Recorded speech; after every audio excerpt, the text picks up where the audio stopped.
అన్న సరే అన్న, నేను వెళ్ళొస్తా. సరే, నువ్వు రేపు తొందరగా రా, డిస్పాచ్ చేసేవి చాలా ఉన్నాయి. సరే అన్న. రేపు శిక్ష అన్న కూడా వస్తున్నాడు కదన్నా? వస్తాడు. ఏమి? ఏమీ లేదన్నా, నేను ఒక్కడనే పని చేయాలంటే భయం అవుతుంది. అదే నా పక్కన శిక్ష అన్న ఉంటే ధైర్యంగా చేయగలుగుతా అన్న. అవునా? అన్న గుడ్ మార్నింగ్ అన్న. గుడ్ మార్నింగ్ శిక్ష. నేను పిలిచేంత వరకు స్టోర్ రూమ్లో ఉండు. ఏమి అన్న? చెప్పించేయి. సరే అన్న. అన్నా రారా, ఈరోజు శిక్ష లీవ్ పెట్టినాడు, నీకు లొకేషన్ పెట్టినా, డెలివరీస్ ఇచ్చి అమౌంట్ తీసుకొని రా.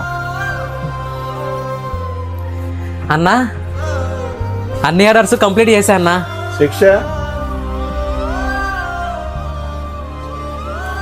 అన్న శిక్ష అన్న రాలేదన్నా. జీవితంలో ఎవరు ఎప్పుడు మన పక్కనే ఉండరురా, అది నీకు అర్థం కావాలని అలా చేశా. నువ్వు వెళ్ళేటప్పుడు నీ ముఖంలో చాలా బాధగా అనిపించింది, రాగానే నీ ముఖం చాలా సంతోషంగా ఉంది. ఎలా?